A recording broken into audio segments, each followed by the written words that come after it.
Hello everyone, welcome to Mathematics with Satyendra Dhama from Golden Gate International School. NCERT class 9th. We are doing chapter number 12, Heron's formula, and we have done exercise 12.1. We are doing exercise 12.2 now, and question number 3rd. Question number 3rd is Radha made a picture of an aeroplane with colored paper as shown in figure 12.15. Find the total area of the paper used. Question ये है कि राधा ने coloured paper से एक aeroplane बनाया है, ठीक है, और एरोप्लेन किस स्ट्रक्चर में है ये उसकी फिगर है। अब आपको बताना है कि जो एरोप्लेन बना है उसका एरिया कितना है, टोटल एरिया। ओके, तो this is a different figure, you know. आपको पूरे कंप्लीट एक बार में नहीं निकाल सकते इसका एरिया। आपको क्या करना है, आपको इनको एक पार्ट्स में डिवाइड कर लेना है। मीन्स यहाँ पर लिखा हुआ भी है, फर्स्ट पार्ट ये ऊपर वाला, second part this one and third part is this one, fourth part this one and fifth part is this one. Okay, और इसके जो मेज़रमेंट है, जो डायमेंशंस हैं वो गिवन है। ये 5 सेंटीमीटर है, इट मीन्स ये भी 5 है। ओके, मैंने बनाया हुआ है, उसको देखिए अब आप कैसे हम इस क्वेश्चन को करेंगे। It's a very interesting question. और कैसे हम एरिया निकालेंगे, सभी पार्ट्स का एरिया निकाल के सबको ऐड कर देंगे तो जो पॉलीगन है, जो बना हुआ ये फिगर है एरोप्लेन, उसका हम एरिया बता सकते हैं। तो कैसे करेंगे मेरे प्यारे बच्चों, first part, second part, third part, fourth part and fifth part, आप अलग अलग पार्ट के एरियाज़ निकाल दीजिए और उन सबको ऐड कर दीजिए, क्योंकि ऐड करने के बाद किसका एरिया आएगा, एरोप्लेन का। Okay, now I am doing. तो फर्स्ट पार्ट से स्टार्ट करते हैं, फिर सेकंड पार्ट एंड देन आप कैसे भी निकालो, है ना, तो पार्ट का नाम लिख सकते हैं। इन दिस क्वेश्चन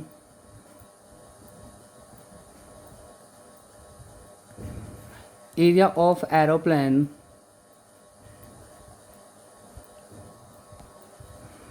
AEROPLANE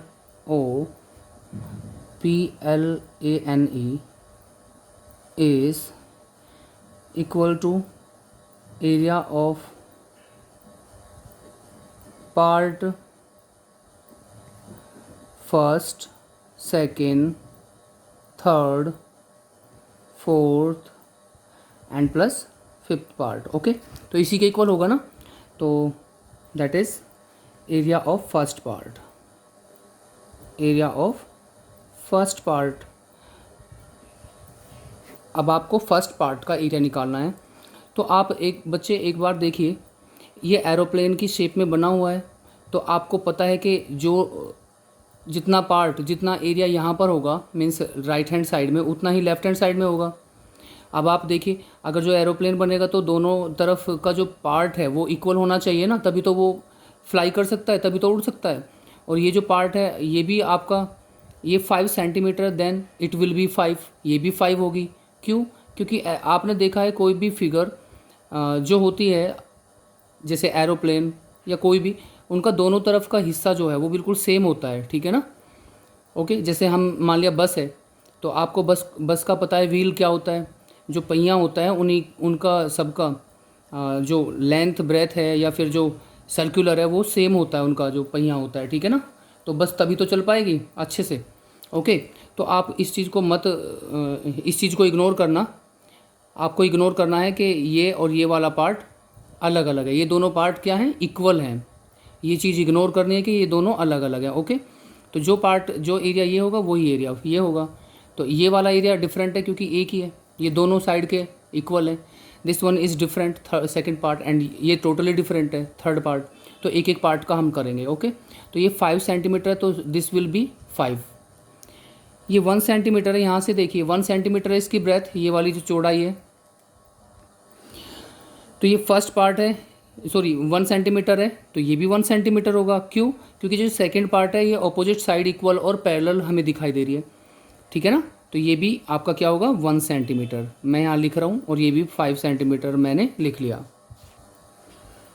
अब क्या करेंगे इसमें, ये 5 सेंटीमीटर है, ये 5, ये 1 है, तो आपको दिख रहा होगा ये फर्स्ट पार्ट में ये ट्राइंगल बन रहा है. We can find out the area by using Heron's formula. Okay, यहाँ पर ए बी सी आपको इसी कहीं भी लिख सकते हैं, मैंने बताया था आपको. और okay, now I am doing part first. Area of first part या पार्ट फर्स्ट इज कैसे निकालेंगे. Here a is equal to 1 centimetre, b is equal to 5 centimetre and c is equal to 5 centimetre. आप direct भी कर सकते हैं, ठीक है ना. तो एस कितना आ जाएगा. What is s. Semi perimeter. क्या होता है a plus b plus c upon 2. S is equal to, इन तीनों को ऐड करो, 5 5 10 और 1 11 अपॉन 2 मीन्स 5.5 सेंटीमीटर. ये एस आया आपका बच्चों अभी. Now area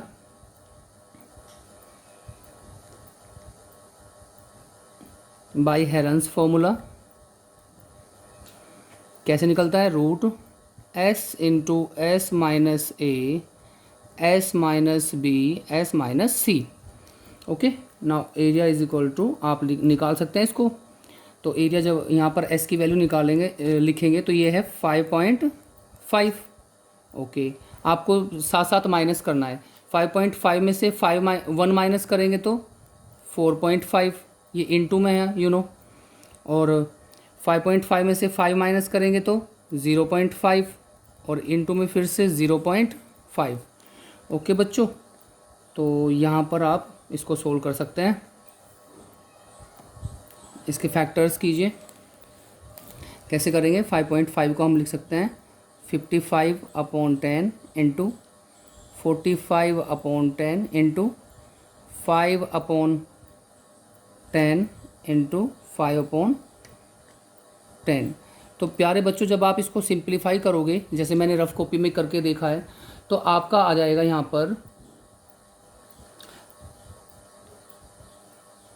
3/4 root 11. 3/4 रूट 11, क्योंकि 11 के पेयर नहीं बनते तो ये अंदर ही रहेगा रूट में, सेंटीमीटर स्क्वायर. तो एरिया आ जाता है फर्स्ट पार्ट का. किसका एरिया आ जाता है. फर्स्ट पार्ट का. आप इसको सिंप्लीफाई करके देखना तो पेयर बन जाएंगे.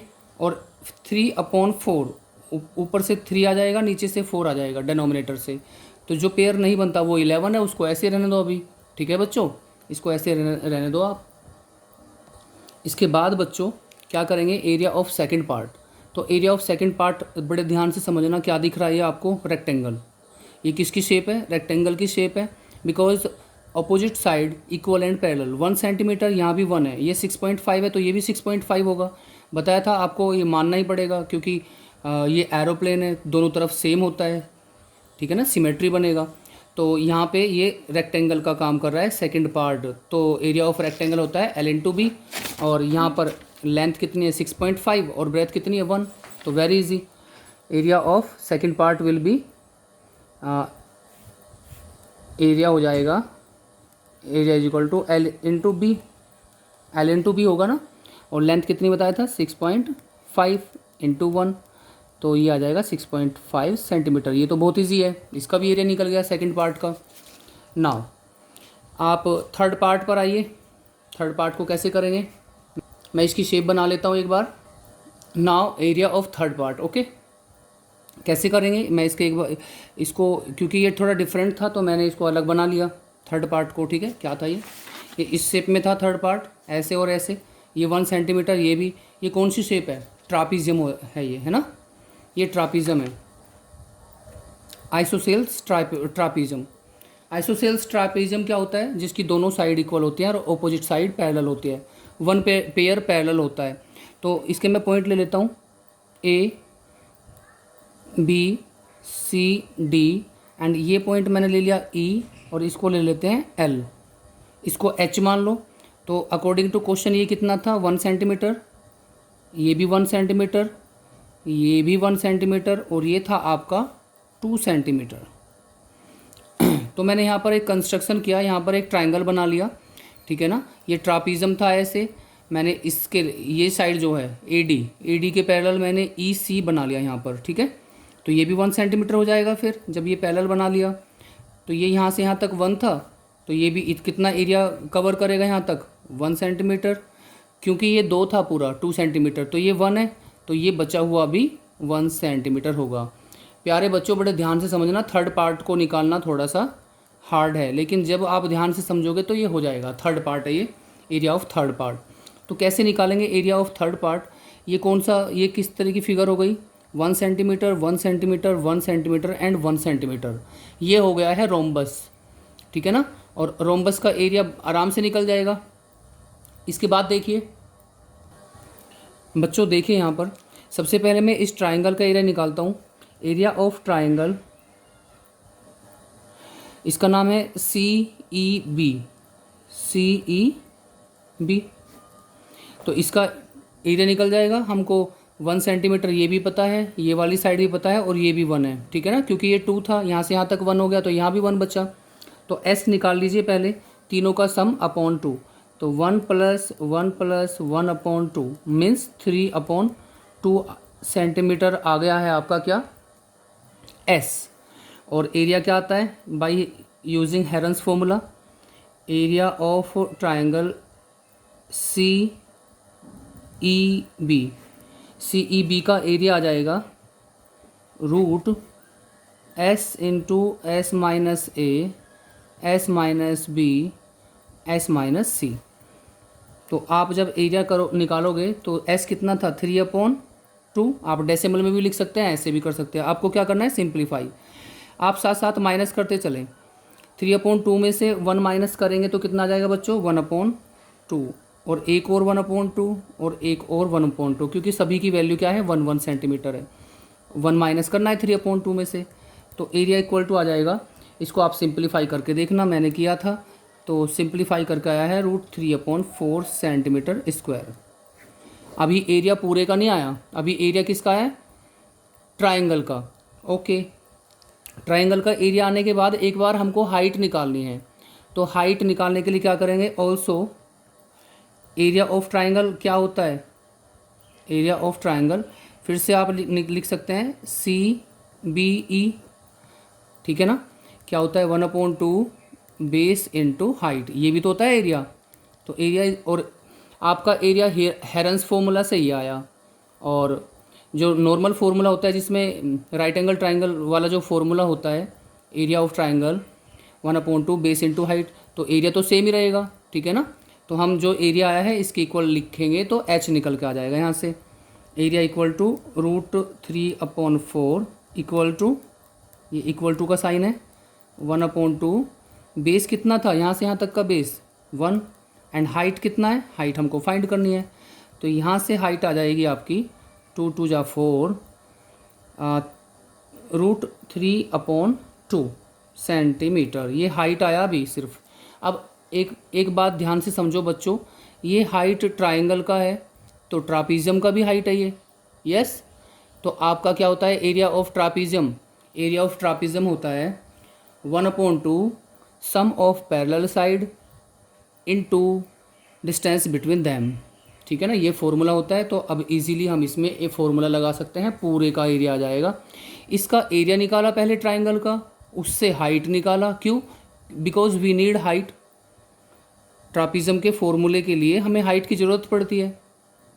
अब अगर जो मैं रोम्बस का निकालूंगा तो डायगोनल निकालने पड़ेंगे पहले, तो उससे अच्छा है कि ट्रापीज़म पूरे का एरिया निकालो और उसमें फॉर्मूला लगा दो 1/2 sum of parallel side into distance between them, मतलब हाइट। तो अब इसका एरिया आ जाएगा, डायरेक्ट फॉर्मूला लगा दीजिए। अब trapezium, area of trapezium means part third, area है 1/2 sum of parallel sides into distance between them, मतलब उनके बीच की हाइट। तो एरिया निकालिए बच्चों 1/2 सम ऑफ पैरेलल साइड। देखिए दोबारा से इनका सम करना है हमको, सम ऑफ पैरेलल साइड 1, और ये पूरा कितना था 2, तो 1 और 2 को ऐड कर देंगे, 1 + 2 इंटू हाइट। हाइट कितनी आई थी अभी निकल के? हमारी हाइट आई थी √3/2, √3/2।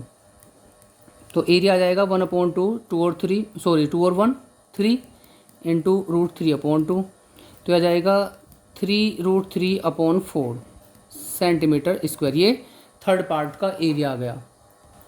Now area of fourth part. Now area of fourth part, because you know कि फोर्थ और फिफ्थ पार्ट दोनों सेम है। यहाँ देखिए मैंने बताया था ना, ये फोर्थ है, ये फिफ्थ पार्ट है, दोनों सेम है।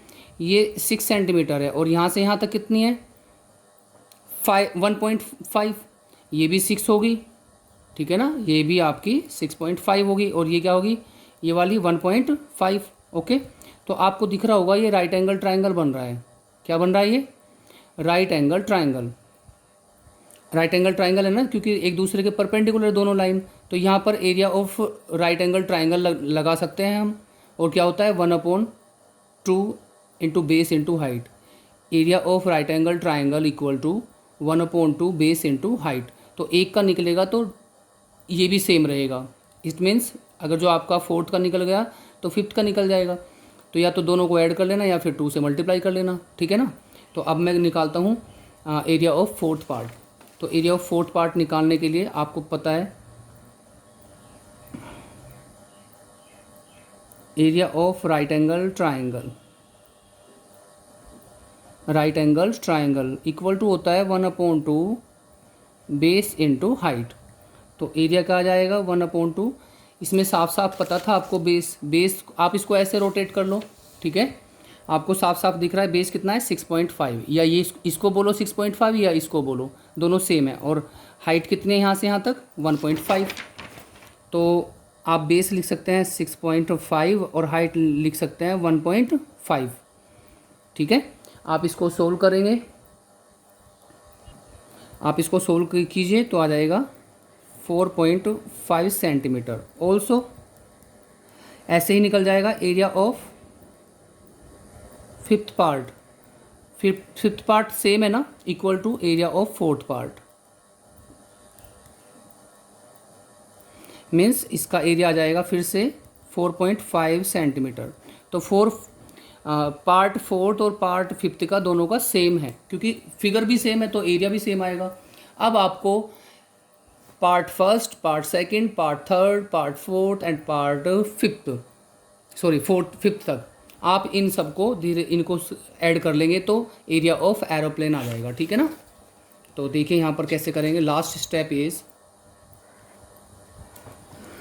Area of aeroplane